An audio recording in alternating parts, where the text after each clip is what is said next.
Shadows move where no one walks. Some call it imagination, others something more. Here, between dusk and dawn, the veil thins. Voices of the forgotten stir. Stories rise from the silence, and the spirits among us begin to speak. Welcome, brave listener, to Spirits Among Us, where we explore the unseen, the unexplained, and the world that waits just beyond the light. So let's talk about the 3 habitations of demons. The ranks of file of demons affects the seat of authority and the areas of their influence. They rank determined the habitations. There are 3 habitations of demons. First one is nations.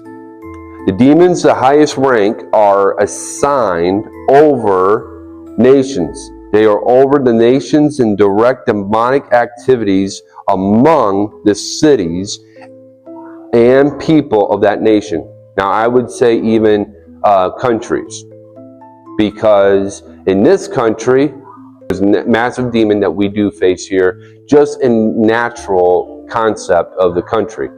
See, when America was created, it was created out of rebellion, right? We rebelled against England and what was going on there, and it says, and we had in our heart that you'll not tell us what to do, right? Even though we did our best to make everything to being Christian, there's still that little seed of rebellion, right? So the demonic thing that we deal with this nation is rebellion. That's not very hard to see if you just look around, right? Rebellion is in every area. It's not hard to strike up rebellion. Now, other places, they don't deal with rebellion like we do, all right? Like England. One of the biggest things that they deal with in England is pride, right? Very simple word, but they deal with it, right?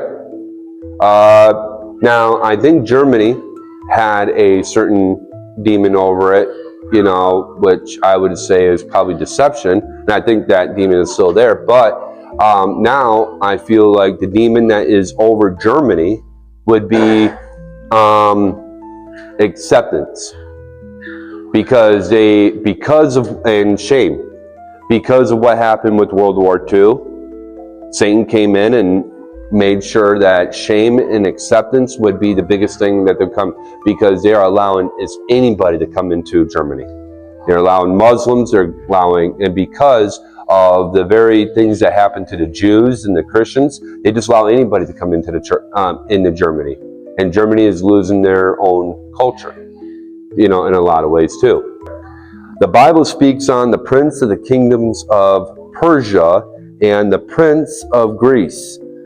Daniel chapter 10 verse 11 and 12, the king of Tyre.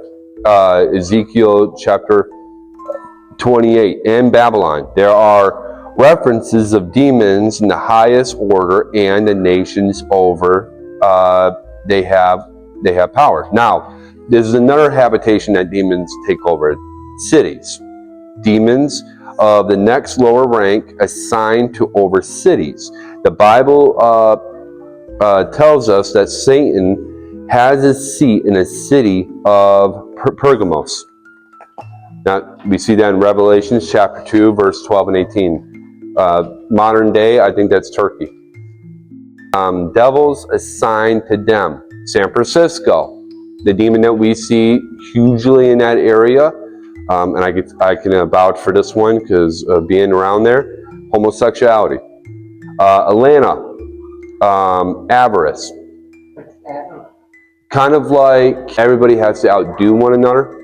You know, kind of like be better than the Joneses, keeping up with the Joneses. Almost like fashion is like a huge thing. Like people have, if you're not in the like looking great and have the best suits, and I'm not talking about just me wearing a suit right now.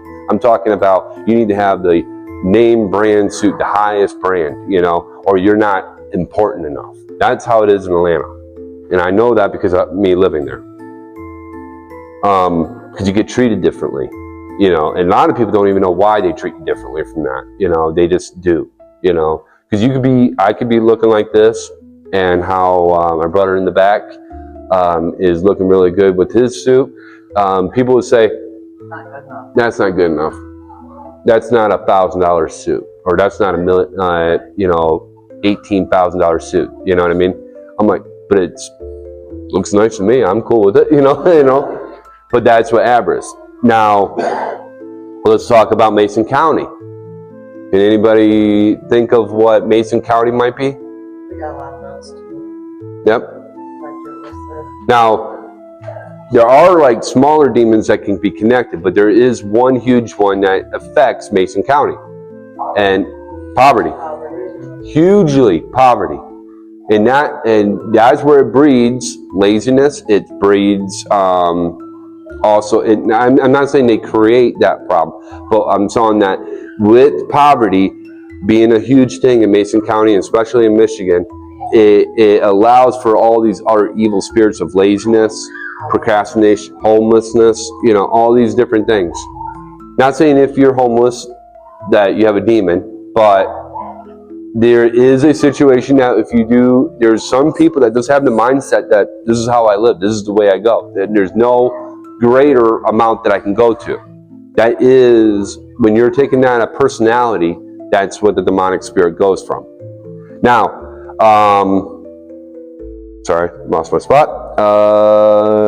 These spirits work and affect the people, even define their focus, ambitions, their culture, and the region of those surroundings of their influences. Their influences even present and unflagging. Now, the other thing that I would say is, like, from that, their ambitions, their thoughts, you know, a lot of these people, like becoming a lesbian, becoming gay, becoming, transgender. It's all mixed in with these demonic spirits, but they get tricked into believing that this is your identity, right? Meaning that's my identity, right? I find my identity in Christ. See, too many times we can get our identity and our culture mindset coming from our own race, right? And this is where the devil uses that as well. And where it says ambitions and all these different things, demons take on a personality and they make you believe that this is who you are, right? Christ allows you to say, this is who you are in Christ. But he doesn't force it on you, and he doesn't try to make you believe it. He says he has a free will. This is why. Jesus is a gentleman. The devil isn't, right? The devil will force his identity on you and make you foolish and make you think evil that you are not following it. But when it comes to Christ, he will go and say, this is your identity in me.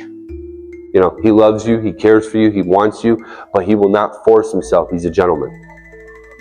But demons of the lowest rank assign people. They are spirits in suicide, depression, murder, anger, pedophilia, etc. This is why we have these problems. The ultimate want possessed humans. They just seek to possess and bring their personality, their ambitions, their whole identity in that person. That's why there's been people that we wanted to hire where I work, and we told them, like, hey, are you willing to take all these things off and everything? And he goes, no, I'm not, because it's part of our identity. I'm like, well, we're not trying to change your identity. We just need you to remove it because we work in a food area and we can't allow that stuff to fall into the food. And they didn't take the job. Even though they needed the job, they didn't take it because it's part of their identity, right? Now, I met people that have done things to themselves, and they were probed and pushed by a demon to do it, and they yielded to it. And they asked to get that demon casted out. And they are permitted to and simply buffet ministers and torment or harass to hinder the person. This is why a lot of times you see pastors and apostles and evangelists, and teachers, they are hit by demons more than you can realize. Example of demon influences. Health. Demons seek to influence man in every area. So this is where we're going to talk about how they first start entering in. I'm glad you guys asked those questions before I even get to teach it. But health. Jesus healed all that were oppressed by the devil. Now, not because you have a cold or some sickness that you have a demon, right? We're not saying that. We're just saying that a lot of times demons will enter in by health, right?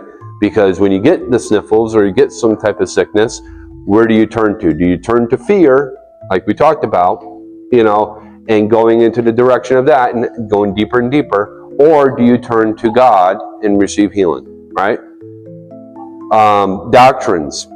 Devils have their own set of doctrines that they promote, and it happens within the church. Even there's churches out there that teach doctrines of demons. There's other churches that are called the Church of Satan that teach the actual doctrines of demons.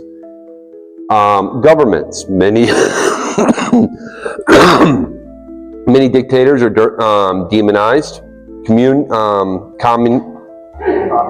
Communism, thank you, is purely demonic. Education, many good godless doctrines are taught in the children.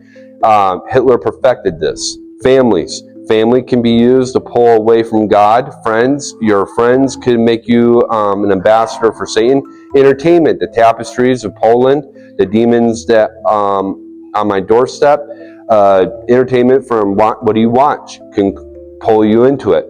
Philosophy, regions of different cultures and philosophies.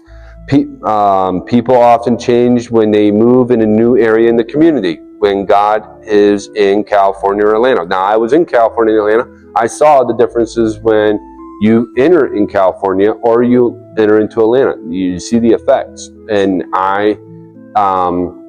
and this is only because when you are there, the demons are there. Now, I can even say, when I was working in the prison was changing me.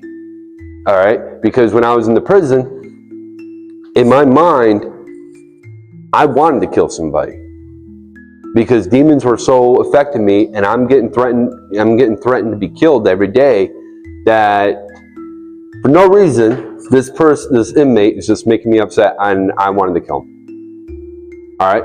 But that's like a thought that came to me. I didn't kill him, so we're good, But this is how the demons affect you. Psychology. Psychology can never deliver a Christian. It's founded, we're demonized, hyper-sexed, and divinity humanism. To this day, the study of psychology is the great importance of the occult practices.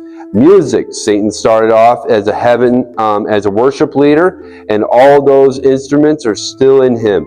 Music is very powerful, and be careful what you listen to.